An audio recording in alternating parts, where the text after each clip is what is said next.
네, 안녕하세요. 오늘은 수호제기라는 작품을 보도록 하겠습니다.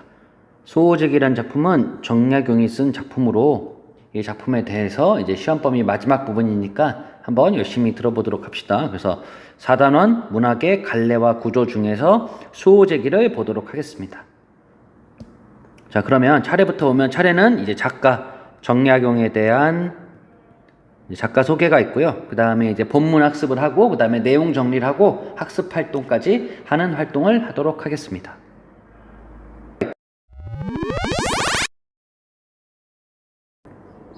자, 그럼 이번엔 첫 번째 작가 소개를 하도록 하겠습니다. 정약용은 호가 다산입니다. 그래서 흔히 얘기할 때 다산 정약용이라고 부릅니다. 그래서 여기는 이제 알쓸 신잡에 나왔던 그 장면을 선생님이 잠깐 캡처해서 나왔는데요. 그래서 1762년에 태어나서 1836년에 돌아가셨고요. 그 다음에 조선 후기의 실학자입니다. 우리 실학자라고 하면 실학 어디서 많이 듣지 않았어요? 우리 뭐 할 때 들었죠? 그렇죠. 허생전 할 때 들었죠. 그죠? 허생전 할 때 이제 실학사상 나와 있고, 그 다음에 허생전을 쓴 사람이 누구라고 이야기했었죠? 그죠? 허생전을 쓴 사람이 박지원이라고 했었죠. 그래서 박지원도 마찬가지로 실학자입니다.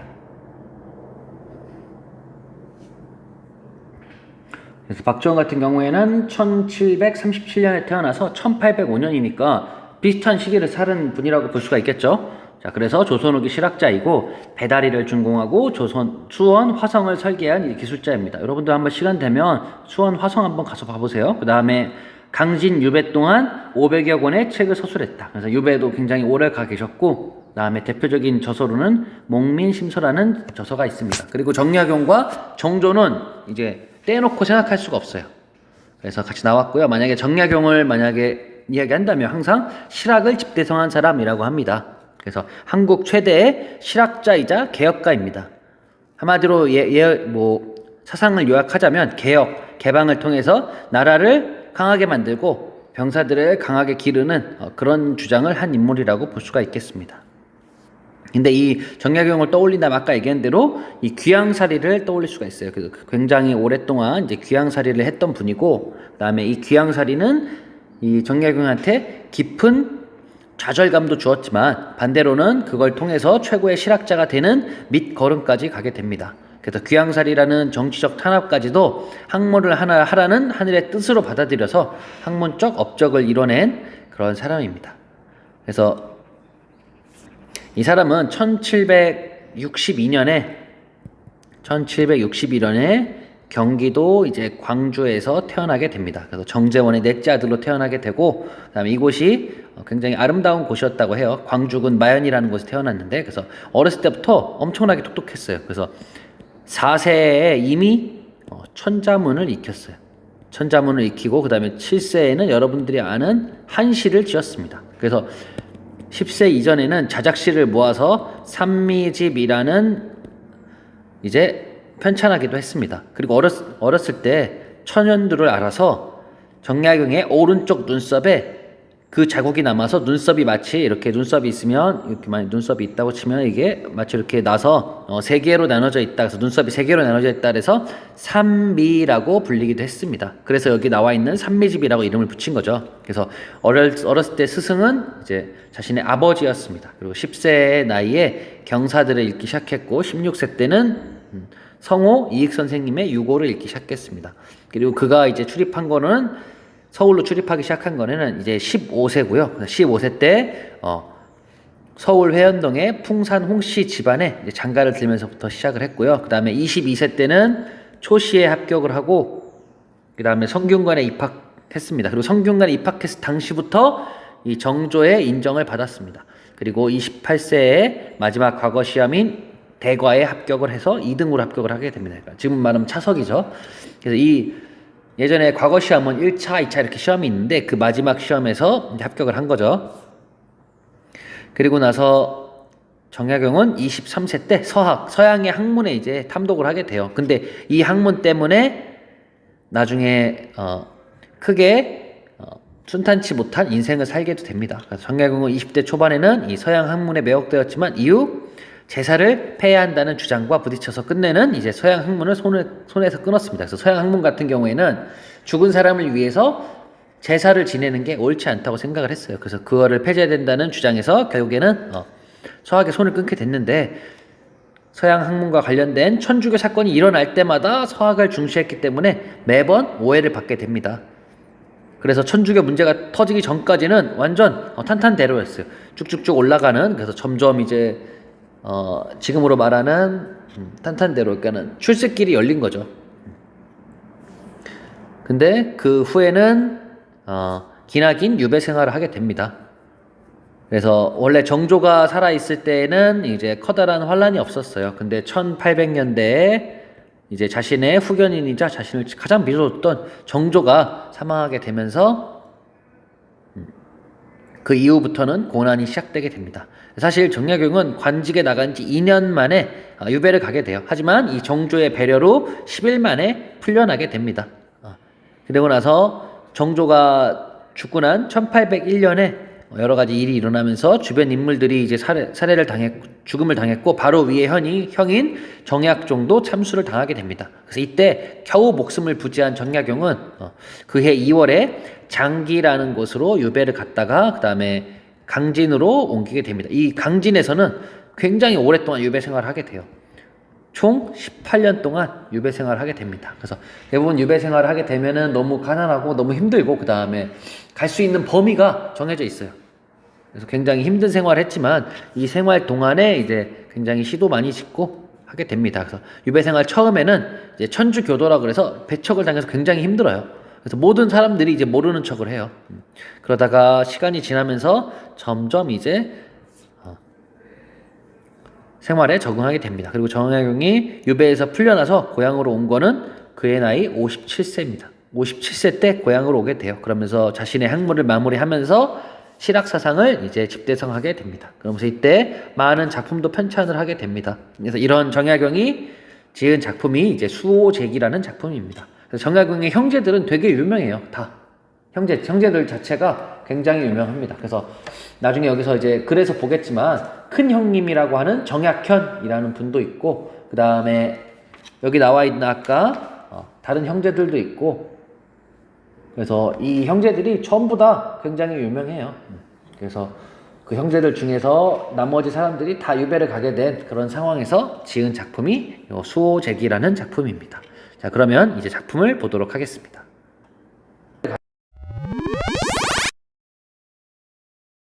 네, 그럼 이번엔 본문에 대해서 보도록 하겠습니다. 자, 본문은 교과서 196쪽입니다.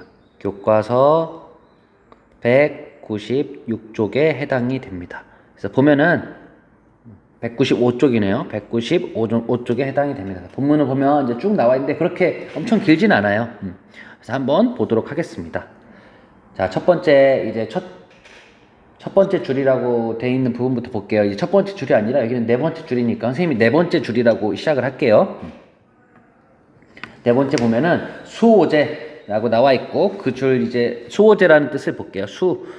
이게 지킨다는 뜻인데 나를 지키는 집이라는 뜻입니다. 우리가 아까 봤던 수호제기가 작품 이름이었잖아요. 그죠? 그래서 여기서 나와 있는 수호제가 나를 지키는 집이구나 라는 뜻을 알게 됐어요. 그럼 이 기는 뭘까요? 기라는 거는 중국의 어떠한 문장 형식을 말합니다. 중국의 문장 형식을 이야기합니다. 그래서 거기 나와 있죠. 자료실에라고 나와 있는데 보면은 잡기라고도 한다. 기란 본래 기술한다는 뜻인데 기술이 쓴다는 말이죠. 기술의 대상은 사물이다. 즉 여러 가지 사물에 관해 기술한 산문 문장 형식이 바로 기 형식이다. 이제 뭔지 알겠죠? 기라는 거. 그래서 여기 수호제라는 거를 기로 쓴 작품을 수호제기라고 합니다. 그 다음 또 볼게요. 수호제라고 되어 있고, 즉 나를 지키는 집은 큰 형님이 자신의 서재에 붙인 이름이다. 여기서 나와 있는 큰 형님은 정약용의 큰 형님은 정약현입니다. 그래서 신유박해로 집안이 풍비박산 났지만 자신과 집안을 잘 지켜낸 인물, 큰 형님이 자신의 서재에 붙인 이름이다. 나는 처음 그 이름을 보고 의아하게 여기며 나와 단단히 맺어져 서로 떠날 수 없기로는 나보다 더한 게 없다.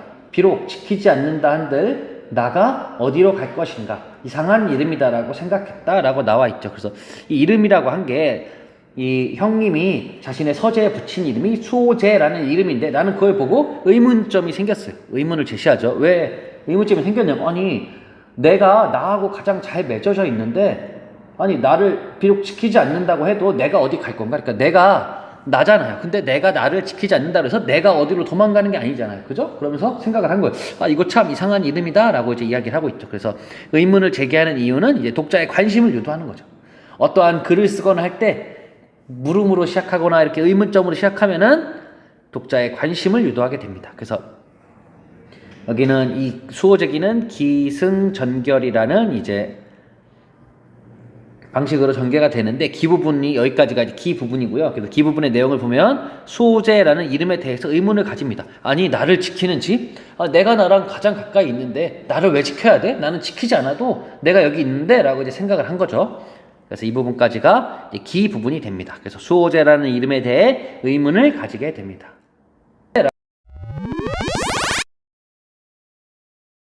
자, 그럼 이번엔 다음 부분을 보도록 하겠습니다.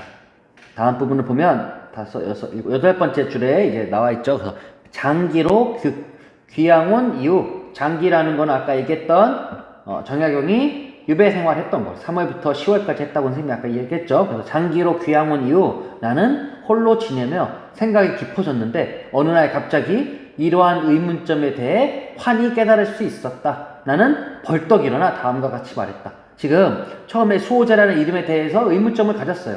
그러고 나서 내가 장기라는 곳으로 귀향을 온 이후에 혼자 이제 아무것도 할 일이 없으니까 깊게 한번 생각을 해봤더니 이제 의문점에 대해서 깨달을 수가 있었어요. 자, 그래서 여기 보면 장기로 귀향원부터 깨달을 수 있었다까지 195쪽 8에서 9번째 주까지 묶어서 귀향지에서 성찰의 시간을 보내다가 수호제의 진정한 의미를 이제 깨닫게 되는 거죠. 그러니까 내가 이제까지 왜 수호제가 무슨 의미지? 라고 이제 의문점을 가졌었는데 귀향에 와서야 깨닫게 된 거죠. 아, 이런 의미구나, 이렇게.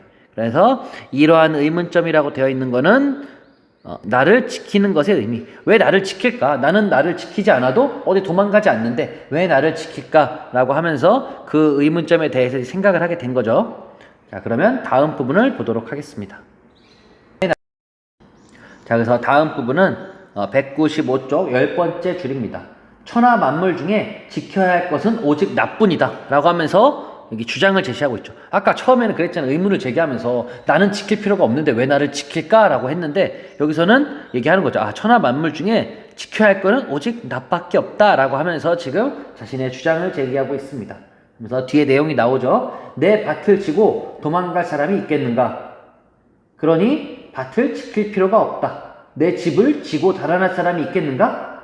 여기에 생략된 게 이제 없다 이러는 거겠죠. 그래서 그러니 집은 지킬 필요가 없다. 내 동산의 꽃나무와 과실나무들을 뽑아갈 수 있겠는가? 나무 뿌리는 땅속 깊이 박혀 있다. 도망갈 수 없다가 되겠죠. 그 다음에 내 책을 훔쳐가서 없애버릴 수 있겠는가? 이것도 없다가 되겠죠. 그 다음에 또 내 책을 훔쳐가서 없애버릴 수 있겠는가? 라고 해놓고 성현은 성인과 현인, 그러니까 굉장히 어진 사람들을 이야기하죠. 그래서 성현의 경전은 세상에 널리 퍼져 물과 불처럼 흔한데 누가 등이 없앨 수 있겠는가? 그 다음에 내 옷과 양식을 도둑질하여 나를 궁색하게 만들 수 있겠는가? 가난하게 만들 수 있겠는가? 했더니 아니다. 천하의 실이 모두 내 옷이 되고 천하의 곡식이 모두 내 양식이 될 수 있다. 도둑이 비록 훔쳐간다 한들 하나 둘에 불과할 터 천하의 모든 옷과 곡식을 없앨 수는 없다. 따라서 천하 만물 중에 꼭 지켜야 할 것은 없다라고 이야기가 되어 있죠. 그래서 이 부분을 묶어서 주장에 대한 근거. 아까 주장이 그거였죠. 천하 만물 중에 지킬 사람은 오직 나뿐이다 하는 거에 대해 근거를 제시하고 있죠. 그래서 왜 그런지, 왜 지키지 않아도 되는지 이유를 설명하고 있죠. 처음에 내 밭에 대해 설명했죠. 내 밭을 지고 도망갈 사람이 있는가? 밭을 어떻게 지고 도망가요? 그죠? 훔쳐서 갈 수가 없죠. 그래서 안 된다. 없다. 그래서 나는 밭을 지킬 필요가 없다 하면서 처음에 밭에 대해 설명이 나와 있죠. 그 다음 볼까요? 자, 그 다음은 내 집을 지고 달아날 사람이 있겠는가? 여러분들 집 지고 사람들이 달아날 수 있을 것 같아요. 도둑이 못 가져가잖아요. 그죠? 그래서 없다. 그러니 집은 지킬 필요가 없다. 그 다음에 내 동산에 꽃나무와 과실나무가 있는데 이거를 뽑아갈 수 있겠는가 하면서 나무 뿌리는 땅속 깊이 박혀 있다. 못 훔쳐간다. 그 다음에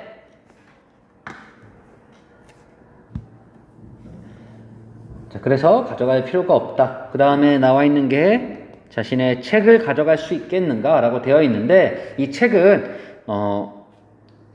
성현들의 이제 말씀이잖아요. 근데 이 책을 가져간다고 해도 그 책은 온갖 곳에 다 있잖아요. 그러니까 책을 훔쳐갈 수는 없다는 거죠. 그 내용 자체를 다 불태워버릴 수 없으니까. 자, 그 다음에 내 옷과 양식을 가져갈 수 있겠는가 라고 되어 있는데, 가져갈 수는 있어요. 하지만 옷은 천하의 모든 실이 자신의 옷이 될 수 있고, 천하의 곡식이 내가 먹으면 다 양식이 될 수 있잖아요. 그래서 이 모든 것을 없앨 수 없기 때문에 지금 나와 있는 밭, 집, 꽃나무와 과실, 그 다음에 책, 옷과 양식 모두 다 지켜야만 되는 게 아니래요. 따라서 천하 만물 중에 꼭 지켜야 할 것은 없다. 그럼 아까 주장에서 뭐만 지켜야 된다 그랬어요?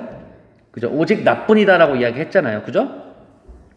그래서 여기까지를 묶어서 이렇게 주장에 대한 근거, 그 다음에 지키지 않아도 되는 것들과 이유, 그 다음에 열거법, 여러 개를 열거하고 있죠. 뭐 밭, 집, 꽃나무와 과실, 책, 옷과 양식, 그 다음에 문장에 대해서 쭉 나와 있고, 그 다음에 서리법. 선생님 계속 대답을 했잖아요. 그죠? 뭐 예를 들면 내 집을 지고 달아날 사람이 있겠는가? 라고 물어봤지만 결국엔 있다는 거예요? 없다는 거예요? 없다는 거잖아요. 그죠? 내 집을 지고 달아날 사람이 없다를 설명하고 싶은데 그거를 강조하기 위해서 서리법이라는 표현으로 지금 이야기를 하고 있는 거죠.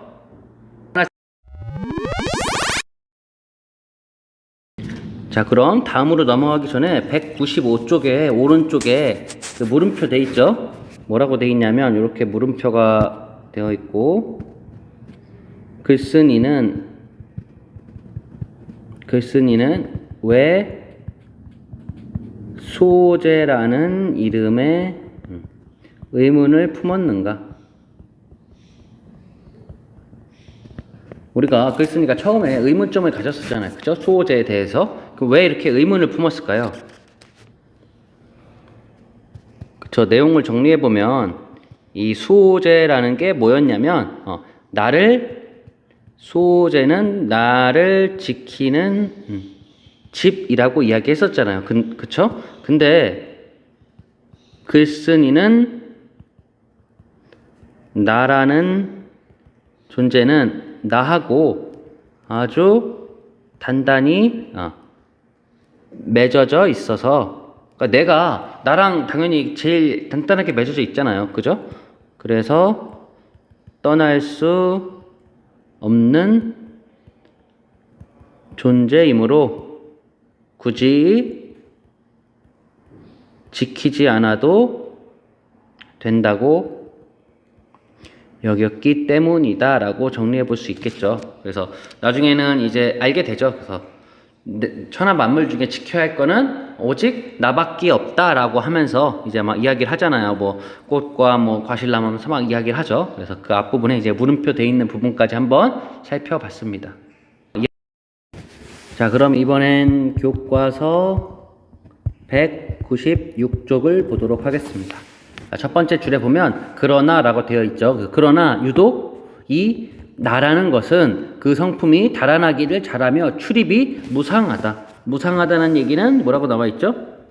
변한다. 항상. 그러니까 이 나라는 것이 내 성품이 맨날 달아나고 그 다음에 출입하기가 왔다 갔다 하면서 변화하는 데 있다 하면서 아주 친밀하게 붙어 있어 서로 배반하지 못할 것 같지만 잠시라도 살핀다는 이야기는 여기 나와 있죠. 본질적 자아를 확립하기 위한 노력을 게을리하면 이 나라는 존재가 여기서는 이제 두 가지로 나와 있는데요. 그래서 이 나라는 존재를 여기서 두 가지로 보는데, 여기서 말하는 본질적 자아가 뭐냐면 내가 되고 싶은 나 혹은 내 본질적인 나를 이야기해요.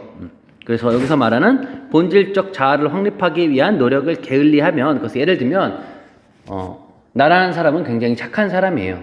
근데 어떨 때마다 자꾸 내가 나쁜 행동을 하게 돼요. 그러면은 이 본질적 자아를 확립하기 위한 노력을 게을리하면은 내가 나쁜 행동을 하게 되는 거예요. 근데 내가 주의를 갖고 내가 그런 행동을 하지 말아야겠다 이런 생각을 하게 되면은 그런 행동을 하지 않는다는 거예요. 그래서 본질적 자아를 확립하기 위한 노력을 게을리한다는 얘기는, 그래서 내가 그 말은 나라는 첫 번째 줄에 나라는 것은 그 성품, 내 뭐 예를 들면 나의 착한 성품, 뭐 내가 어떻게 하고 싶어하는 그러한 좋은 성품이 달아나기 굉장히 잘한대. 그러니까 조금만 뭔가 밖에서 유혹이 오더라도 내가 그 내 성품을 잃어버린다는 것이에요. 그래서 아주 친밀하게 나한테 붙어 있지만, 그래서 서로 배반하지 못할 것도 같지만 잠시라도 내가 게을리하고 살피지 않으면은 그 성품이 달아나 버린대요. 그래서 세 번째 줄에 어느 곳이든 가지 않는 곳이 없다라고 되어 있죠.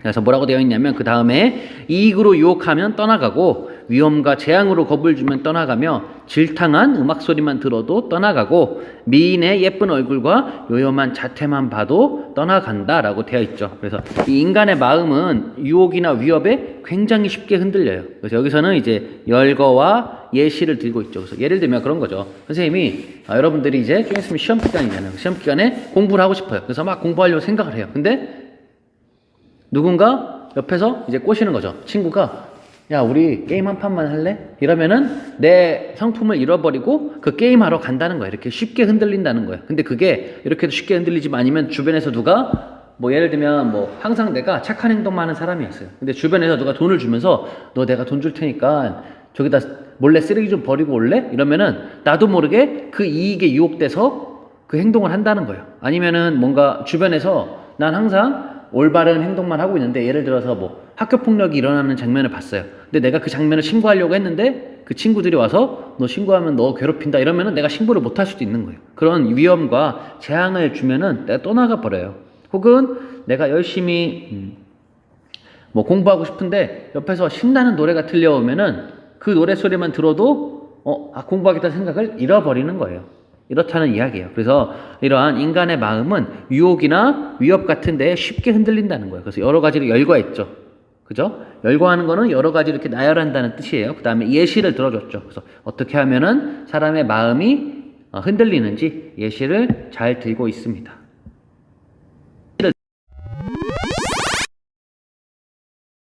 자, 그 다음을 볼게요. 그런데 한 번 떠나가면 돌아올 줄 몰라 붙잡아 만류할 수가 없다. 그러므로 그러니까는 이 내 성품이라는 거는 내가 한 번 떠나가 버리면 다시 붙잡기가 굉장히 힘들어요. 내가 만약에 처음에 공부를 열심히 하는 친구였어요. 근데 중학교 1학년 때는 열심히 공부를 했어요. 근데 2학년 때 갑자기 공부하기가 싫어져서 놔버리면은 고등학교 와서도 공부하기가 힘들다는 거. 이것처럼 내 본래의 성품을 한 번 잃어버리면은 그거를 다시 붙잡아서 만류하기가 굉장히 힘들다는 거예요. 그러므로 천하 만물 중에 잃어버리기 쉬운 것으로는 나보다 더한 것이 없다라고 되어 있으면서 이제 여기는 좀 잘못된 것 같아요. 요건 아니고 요 부분이 아니고 여기서는 인간은 외부 유혹에 쉽게 흔들린다. 우리가 다 쉽게 흔들리잖아. 뭐 예를 들면 내가 다이어트를 하고 싶어요. 근데 다이어트를 하는데 뭐 재미있는 뭐 유튜브 먹방이나 그런 걸 보면은 내 다이어트 하고 싶은 생각이 사라지면서 그걸 먹게 된다거나 여러 가지 행동들이 있죠. 내가 이런 행동을 하지 말아야 된다 하는데 뭐 예를 들면은 내가 나는 뭐 예를 들면 뭐 질서 같은 거를 잘 지킬 거야 라고 얘기해서 신호등에서는 꼭 초록불에만 건너야지 했는데 너무 급해서 학교에 가는데 지각할 것 같아요. 그러면 빨간불에도 건너고 한단 말이에요. 근데 그게 한 번, 두 번 하다 보면은 나중에는 그게 습관이 되어버린다는 거죠. 그래서 이렇게 인간은 외부 유혹에 아주 쉽게 흔들립니다. 그래서 천하 만물 중에 잃어버리기 쉬운 거는 나보다 더한 것이 없다. 그러니까 인간은 외부 유혹에 굉장히 흔들린다는 거죠. 그러면서 뭐라고 되어 있냐면 그러니 꽁꽁 묶고 자물쇠로 잠가 나를 굳게 지켜야 하지 않겠는가 해서 이렇게 내가 쉽게 떠나가 버리기 때문에 꽁꽁 묶는다는 실제로 묶는다는 얘기가 아니라 철저히 수양을 해서 나를 굳게 지켜야 한다는 말이에요. 그러니까 그런 말이죠. 뭐 내가 내 자신이 쉽게 이렇게 변하고 성품이 달아나 버린다는 건데 그 성품이 달아나 버리지 않게 나를 수양해야 된다는 거예요. 얘를 한 번 참고 두 번 참고 이렇게 하다 보면은 나를 굳게 지킬 수 있다는 말이 되고 있습니다. 자, 그래서 이 부분까지는 이제 승 부분, 아까는 기 부분을 봤죠. 그래서 기 부분을 봤고 이번에 승 부분에서 귀양 와서 나를 지켜야 하는 이제 까닭을 깨닫게 됩니다. 아, 왜 내가 나를 지켜야 하냐? 우리 수호제라는 말을 듣고 형님의 그 이야기를 듣고 나서 내가 이제 처음에는 나는 나랑 제일 가까이 있는데 나를 왜 지켜야 돼? 라고 하면서 나중에 이제 깨달음을 얻게 되는 거죠. 그래서 이 부분까지 봤을 때 귀향을 와서 나를 지켜야 하는 까닭을 깨닫게 됨까지 봤습니다. 자, 그 다음에 왼쪽에 보면 물음표가 되어 있고 글쓴이가 여기 나오는 글쓴이가 정약용이 지켜야 하는 것이 몇 가지 있다고 했죠. 그죠? 지켜야 하는 것과 그 다음에 지키지 않아도 되는 것을 나누는 기준은 무엇이었을까요? 어떤 기준으로 나눴었죠? 우선 지켜야 하는 것은 한번 떠나가면 다시는 붙잡을 수 없는 것. 뭐라고 이야기했죠? 그렇죠. 자신의 성품이라고 이야기를 했었죠. 그죠? 내 성품, 진정한 나, 본질적인 나를 지켜야 한다고 이야기했고, 지키지 않아도 되는 것은 어떤 것이라고 이야기했었죠? 그렇죠. 세상에 무수히 많아서 대체 가능한 것. 예를 들면 선생님 친구가 선생님의 지우개를 훔쳐갔어요. 그러면 선생님은 지우개를 다시 사면 돼요. 이렇게 대체할 수 있는 거면 상관이 없는데 대체할 수 없는 게 있단 말이에요. 그건 뭐냐면 내 자신, 본질적인 나, 내 성품은 대신할 수 없다는 이야기예요. 자, 그래서 이 부분에서 글쓴이가 지켜야 하는 것과 지켜야 하지 않는 것의 이제 기준을 한번 나눠봤습니다. 그래서 정확한 기준은 이게 되겠죠. 대체 가능성. 그래서 대체할 수 있느냐 없느냐.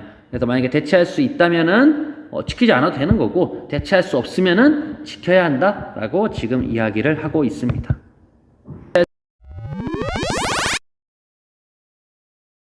자, 그럼 이번엔 교과서 196쪽을 보도록 하겠습니다.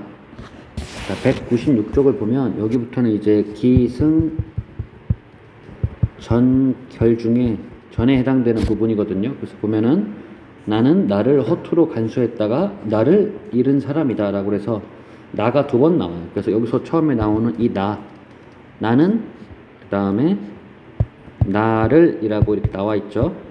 그랬을 때 이 앞에 나는 현상적 자아라고 합니다. 그리고 이 뒤에 있는 나는 본질적 자아.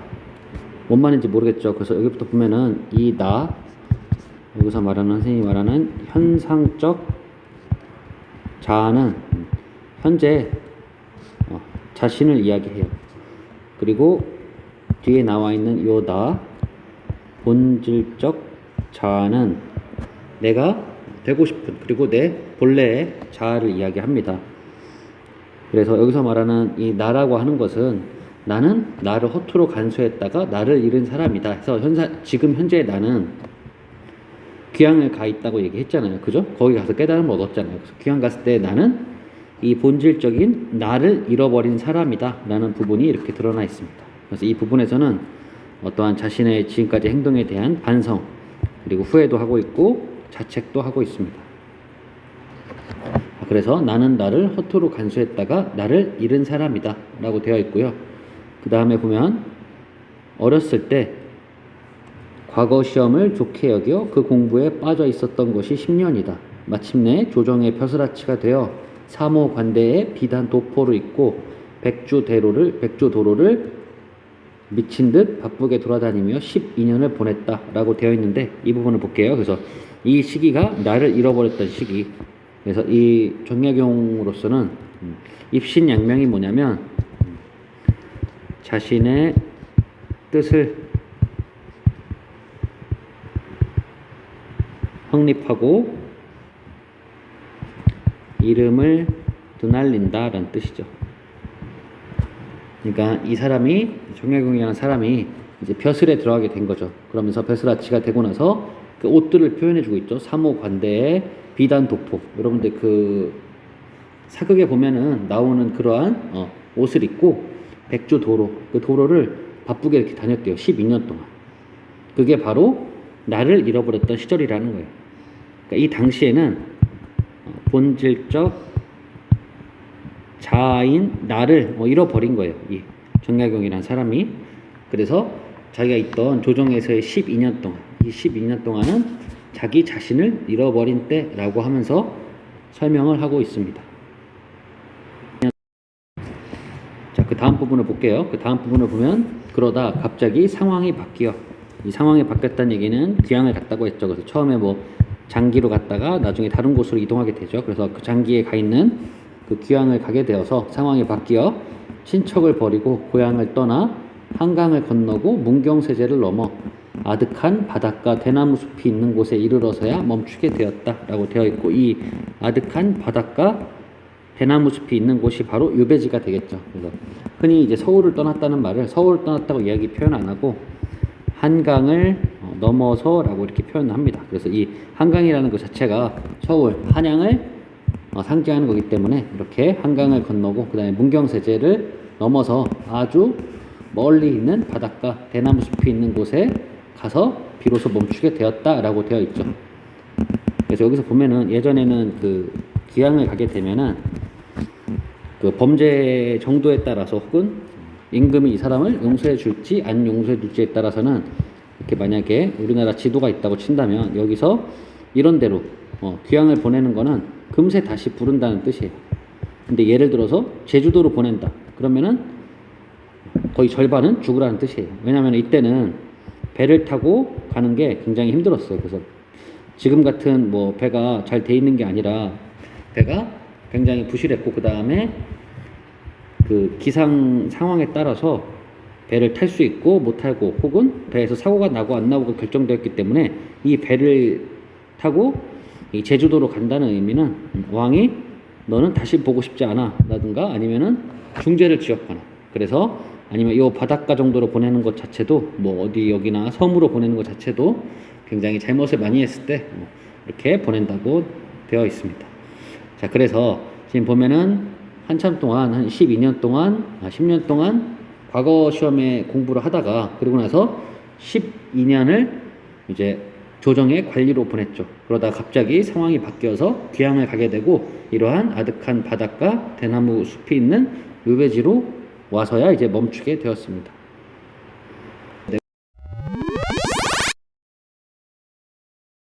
자, 그 다음을 볼게요.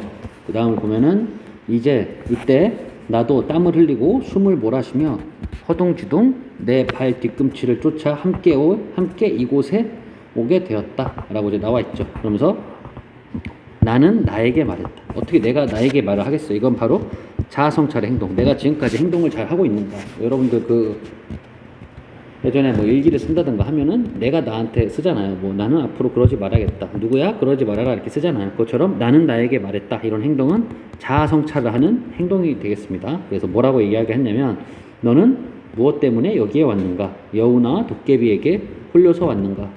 바다에 신이 불러서 왔는가? 너의 가족과 이웃이 손해라는 거는 이 당시에 이제 정약용이 있는 고향이 되겠죠. 손해에 있는데 어째서 그 본 고장으로 돌아가지 않는가 하면서 자문 혼자 묻고 혼자 답을 하는 거죠. 그래서 왜 너 여기 왔어? 라고 물어보면서 혹은 여우나 도깨비한테 홀려서 왔어? 하면서 물어보는 거죠. 너 왜 가족하고 떨어져서 혼자만 여기 있는 거야? 라고 하면서 자아성찰을 하는 부분이 되겠습니다. 그 위에도 보면은 이때 나도 땀을 흘리고 숨을 몰아쉬며 허둥지둥 내 발꿈치를 쫓아서 왔다고 했잖아요. 그죠?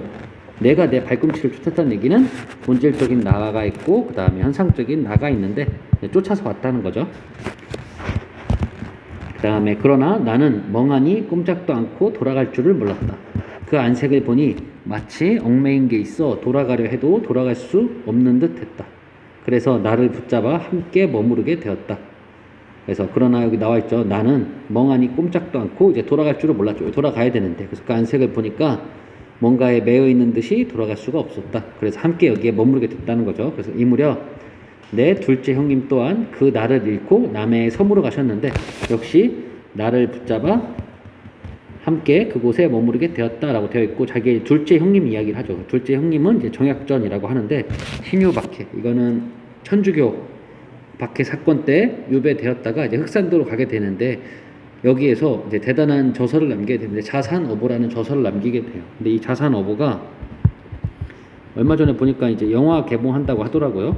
그래서 영화로도 나오는 굉장히 지금으로 따지면은 뭐 물고기 백과사전 정도가 되겠죠. 그래서 여기 있는 물고기를 다 잡아보고 그 생김새, 뭐 특징, 뭐 길이 이런 것들을 다 적어놓은 이 자산 어부를 만들게 됩니다. 그래서 이 둘째 형도 마찬가지로 나랑 마찬가지로 정약용도 이 유배를 가서 자신의 이제 문학도 좀 다듬고 하는 계기가 됐는데 마찬가지로 이 둘째 형님도 이렇게 가서 자산 어부라는 대단한 작품을 남기게 됩니다. 이 집안을 보면은 형도 그렇고 자기도 그렇고 되게 유배를 되게 많이 가게 돼요. 그 다음에 그쪽 한번 옆에 있는 물음표 한번 볼게요. 물음표에 뭐라고 되어 있냐면 글쓴이와 둘째 형님 공통점이 둘 다 나를 잃어버렸죠. 둘째 형님이 잃어버린 나는 무엇인지 생각해 보자 라고 되어 있죠. 뭘 잃어버렸다고 했어요? 결국에는 그렇죠. 자신의 참된 본성 혹은 난데 어떤 나냐면 본질적인 자아. 처음에 가장 잃어버리지 말아야 될 게 본질적 자아라 그랬는데 그 자아를 잃어버리고 여기 이제 왔던 거죠. 그래서 전 부분을 한번 요약해 보면 나를 잃어버렸던 어떠한 과거를 반성하고 있습니다. 이 과거는 내가 벼슬 생활했던 벼슬아치를 생활했던 바쁘게 뭐 정해진 관복을 입고 돌아다녔던 그 과거에 대해서 지금 반성하고 있습니다.